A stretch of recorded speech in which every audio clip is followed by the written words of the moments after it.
As we dive more into Wisconsin, Kelly, obviously you had the firsthand look at all of that. When you start to think about your team and what you've built over the time that you've been in Madison, how important is that all-around ability, not just to be good offensively or defensively, but to be good at everything you do to get at the end of the year where you want to be? Well, you better. If you're going to be playing against the teams that are in this conference, if you're trying to compete for Big Ten championships, national championships, you've got to play at a pretty high level, and that's something we've been able to fortunately do is be pretty consistent. It's about ready to get a lot harder, right, this year, but we've got a lot of special talent back that I'm excited about coaching. You have 30 wins again last year, 4 of the last 5 Big Ten titles, the national title in 21. How much more difficult does it become each year to meet the expectations, which no matter how far you go, never diminish? They seem to get loftier and loftier with each season. Let's look at it. Nebraska won it last year. They returned just about everybody that started for them last year. Oh, yeah, they've got a transfer who is a former Big Ten Player of the Year. We've got 70% of our team coming back. Purdue has almost everybody coming back. They tied for third with Penn State. Penn State has most of their talent coming back. So you've got a lot more experienced players in the conference than what we had a year ago. Most of the all-conference players, the first and second team all-conference players, are returning.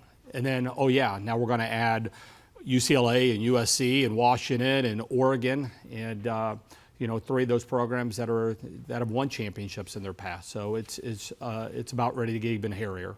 I've joked with some of the coaches, you look at these schedules now that you have with the addition of those 4 schools and with the non-conference, and I'll get to your non-conference specifically in just a little bit. And I'm guessing the first reaction is, wow, this is amazing to be able to play all these matches. Yeah. And then reality sets in and you realize, wait a second, we have to play all these matches.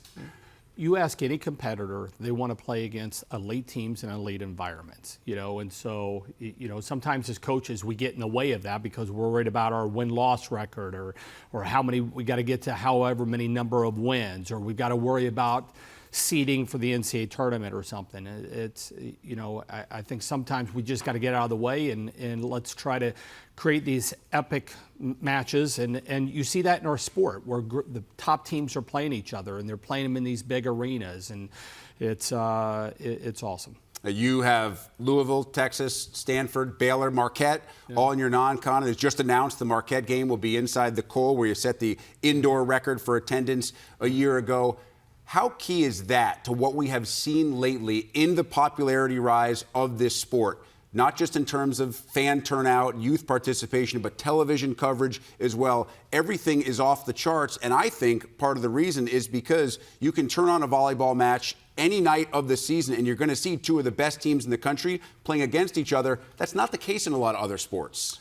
No, but if we want to grow, we've got to be willing to do that. And fortunately, I think most of the coaches have been willing to schedule, and we're starting to stretch ourselves a little bit and get out of our little, tiny boxes where, some of our teams are playing in these small venues. We're now getting out. We're playing in front of it, in the basketball venues, and our administrators, certainly in our conference, are getting behind it. And the marketing teams and creative content teams are getting behind it, and the fan bases are eating it up. And so, it's not us. It's not just us. You're seeing that across the board. We're going to Purdue and we'll be playing in Mackey Arena this year, and so that they haven't had too many ball games in their facility. So we're heading in the right direction. I'm sure last year at the Cole was remarkably fun. It was Florida. Now this year with Marquette, it's obviously a much closer and a geographic rival. How much more does that add to what that match will be? Well, we played Marquette in Fiserv last year, and that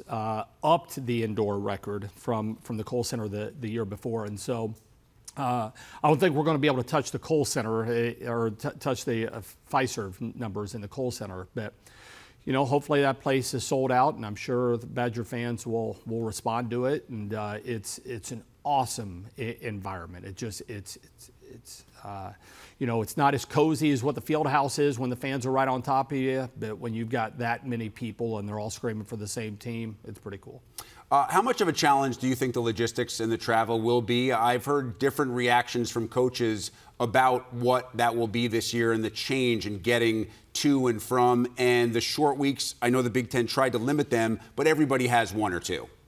Yeah, I mean, I don't know how big of a deal. We're right in the middle of the country, so whether we go east or west, I don't know if it really matters. It's a the opportunity is pretty cool. There's some great coaches out there on the West Coast, great traditions, and people that have been following the sport for a long time out there. So to get our teams out there, we're excited about it. Logistically, I don't know how big of a deal it is. You might be on a plane for an extra 45 minutes. I'm sure they can figure something out to do during that time.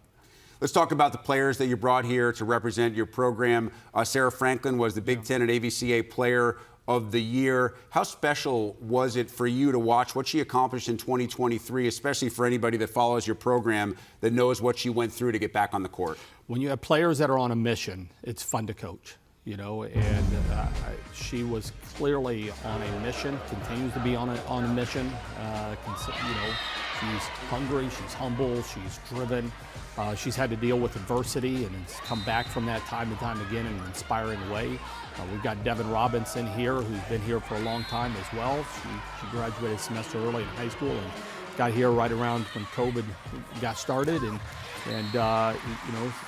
she's both of those are going to be two of our three captains, and I feel like our team's in good hands with those two leading the way. We're watching some highlights of Devyn right now. Just watch some of Sarah. Devyn's game is so well-rounded, 4-time All-Big Ten, 3-time All-American selection. How impressed are you, even after all this time, by her ability to do everything on the court so well?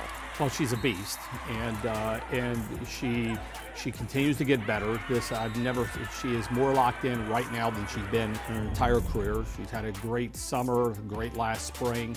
She's probably grown as much since last season as anybody on our team, and we're going to need that out of her. We need that experience. We need her drive. We need her passion. We need her leadership.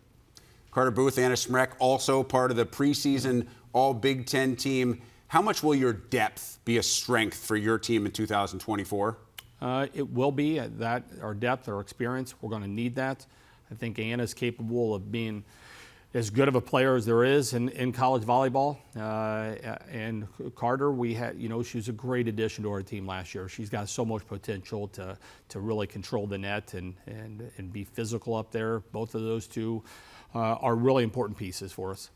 Been fascinating, I think, to watch Anna's development. I go back to something that Purdue basketball coach Matt Painter said about Zach Edey. He was criticizing media who said, well, Zach's only really good because he's really big. Yeah. He said, that means you're not actually watching. Yeah. And I think sometimes there was a criticism of Anna that she was being able to be so successful just because she was bigger than everybody. But you watch her development since she arrived. What have you been blown away by in terms of the player that she's become? You talk about Zach, and we were talking on the drive here. I think I would love to see one broadcast where her height is never mentioned. I'd love to see one article written where her height is not mentioned. To me, it's lazy when it's just about the height.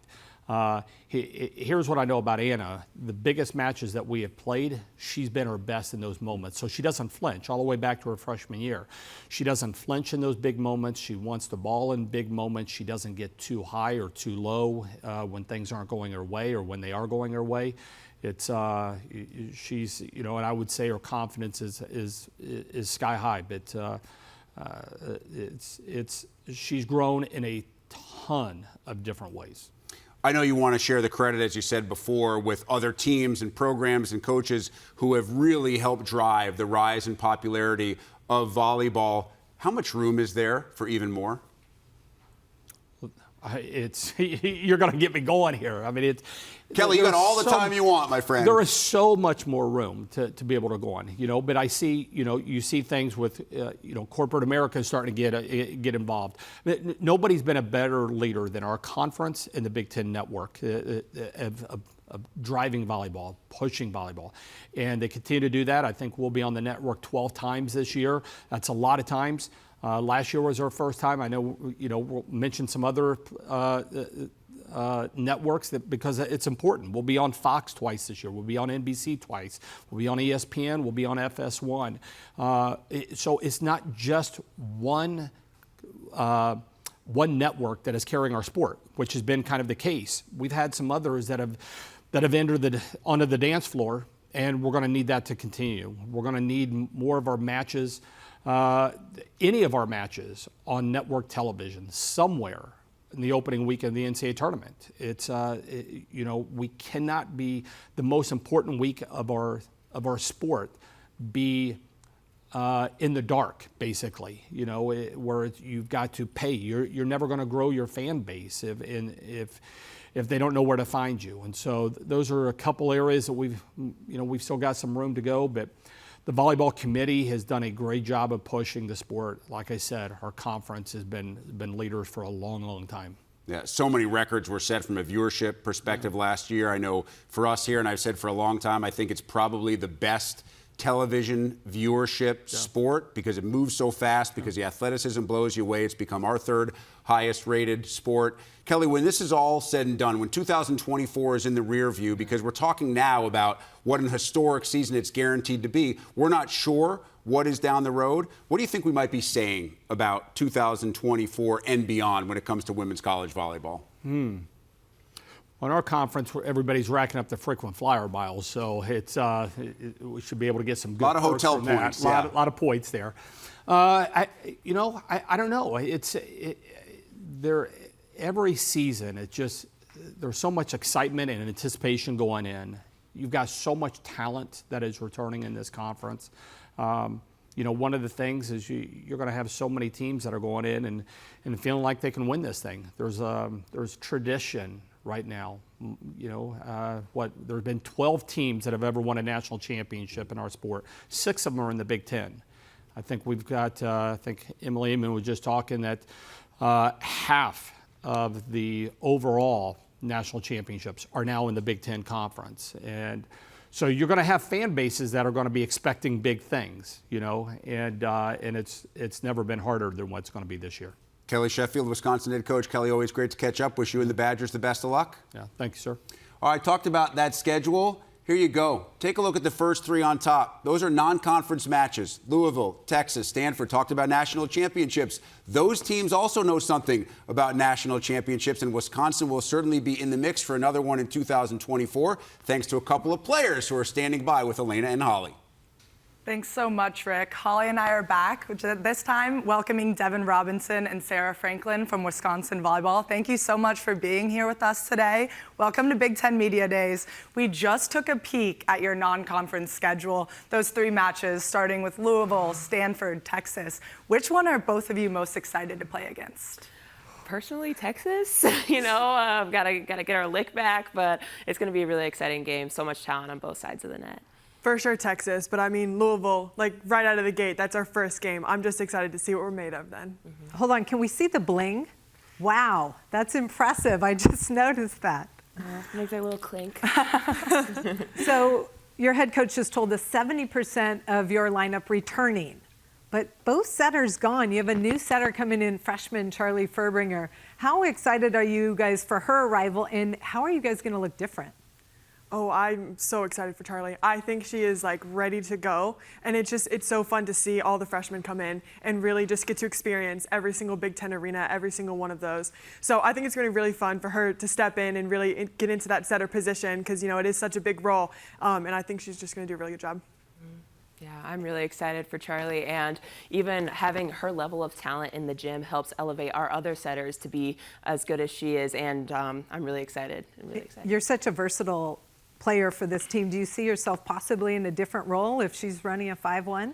Yeah, probably. I feel like wherever Kelly needs me, but I could see myself in the middle or the right side because I do run the dog behind, and I'm pretty good off one foot. So. Yes, you are.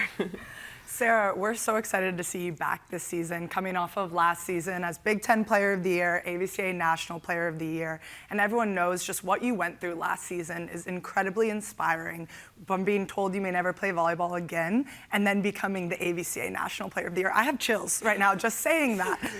That's so amazing. But Sarah, please just give us a little bit of insight on how you kind of persevered through that entire experience last season. Yeah, it was definitely a big wrench thrown in my summer plans, but after all of that happened and I knew that I was going to be back on that court, all I wanted to do was get on that court. All I wanted to do was go in the gym extra and get all of the work in that I can, because you never know when you're going to have to hang up those knee pads. And I think just having that kind of second chance, I was like, I'm not leaving anything to chance. I am taking this by the horns and I'm running through it. So that was definitely helped me out during the latter part of that to get those. Last summer, you were battling health issues. This year, you look as fit as I've ever seen you. What have you been doing this summer? Yeah, a lot of volleyball. I mean, I went with Team USA to the Dominican Republic, and that was a fantastic experience. And I have just really honed in on everything that I'm doing. Everything that I'm doing is for the court. Everything that I'm doing is to be the best that I can possibly be on that court. Because guess what? I want to win. We want to win together, and this is what is going to happen this year, whether you like it or not. Love that. Mic drop on that one, Sarah. Obviously, we know you guys have high goals. This is a really high achieving program. We saw all those rings on your fingers already. Obviously, a goal is to get another one, maybe a couple more of those. Devyn, can you give us some insight on what it looks like in the Wisconsin volleyball gym right now? What's that culture like? What's that mindset like going into this season? Honestly, it's electric. Everyone, you can just feel the vibe, how everyone just wants to be better. They want to be better for each other. And even if someone is having an off day, it's like going into the gym is being able to release yourself, release that stress, and lean into your sisters ultimately, because when you come to Wisconsin, like, you have a built-in family in the locker room and in the court. It's like we all know that we're out there for each other and that we have to uplift the school, uplift our coaching staff. Like, it's just representing something bigger than ourselves, and I feel like everyone understands that, and you can feel that especially when we step out on the court. One of the things I loved hearing about your team was that you guys kind of challenged each other in terms of blocking. Like, you all wanted to be better at blocking. So as you got better, then you got better. Is that are you guys still pushing each other in that way in the gym? Oh my gosh, 100%. We absolutely love that. We encourage having those practices where things can get a little heated, because that's just the competitive side coming out. And again, it just makes us better. You know, Devyn stuffs me, I go around, that made me better.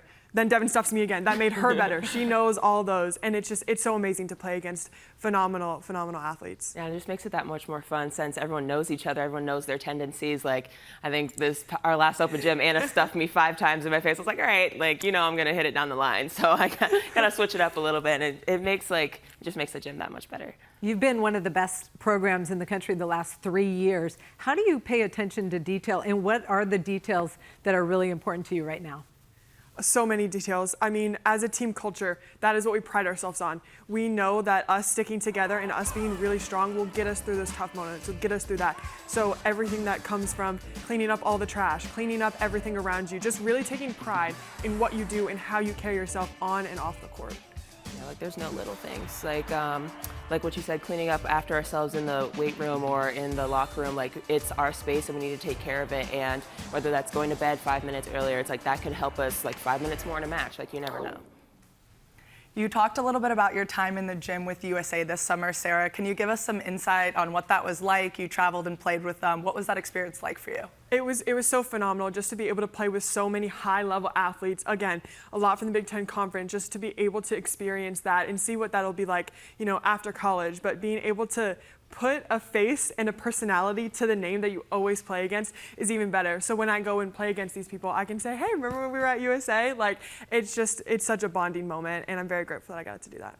You even have a couple Badger alumni in Paris right now representing Team USA. What does it mean to you guys to be able to see, like, those girls were in my shoes, they wore this jersey, and now they're competing on the biggest stage possible? How does that motivate you guys? It's just really inspirational. I mean, I've always looked up to Dana. She was one of the big reasons why I came to Wisconsin, and she helped me a lot in our championship run because I had to switch back to middle, and it was just the two of us, and she's like, okay, like, you got this. Like, she was my rock, and to see her living out her dreams is just, it's really inspiring, and it makes me want to do the same thing that she's doing.